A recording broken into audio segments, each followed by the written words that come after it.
The last thing any loving husband wants to hear is that their wife has been unfaithful.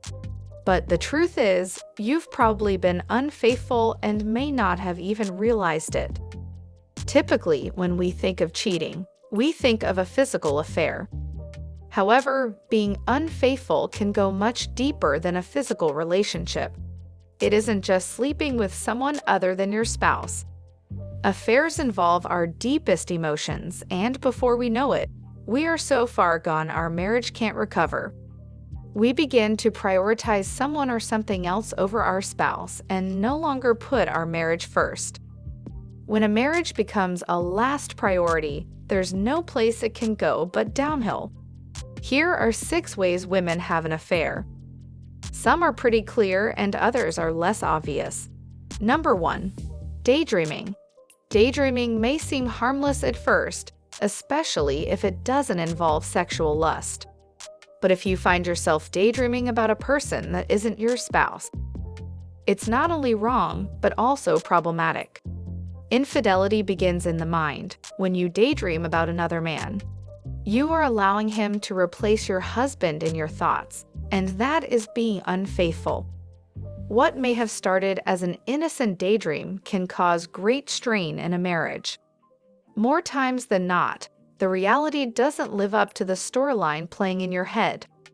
The more you obsess over the faultless man in your head, the more faults you find in your husband in real life.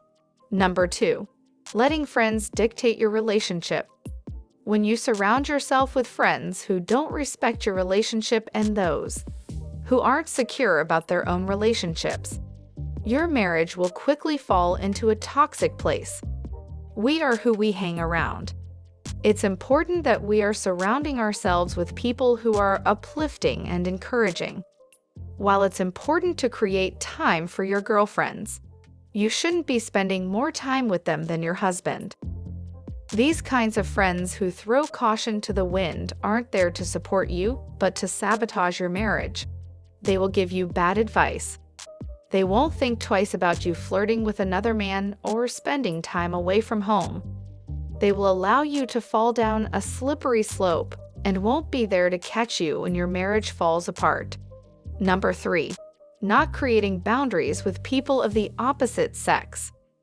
One of the most vital components to creating a happy, healthy, and fulfilling relationship is to become a master of setting boundaries in your marriage. It's especially important that you create boundaries with male coworkers, friends, and acquaintances. If you don't, you may quickly find yourself in a vulnerable position. What may begin as an innocent friendship can easily spiral into an emotional or physical affair.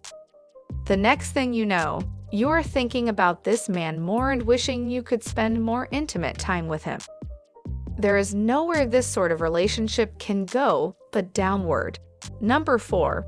Focusing too heavily on yourself. Contrary to popular belief, you can be unfaithful to your spouse with yourself. How, you might ask? When you begin to choose self-gratification over spouse gratification, you're being unfaithful. There's nothing wrong with having hobbies, being involved in activities, or enjoying time with your friends.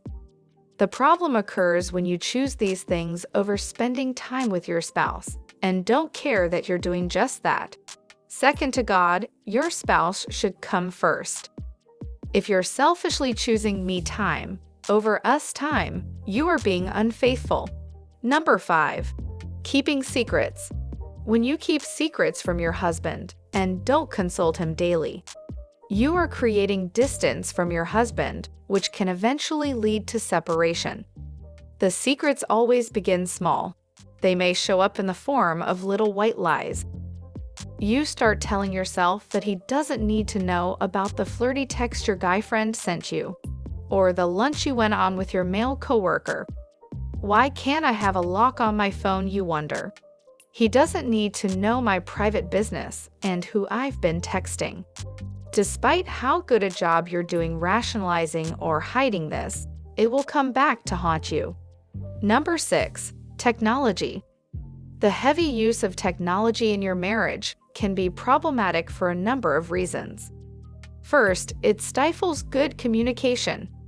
If you're one of those couples who goes to dinner and you both immediately pull out your phones, you may be more focused on what's going on in the world than what's going on in your marriage.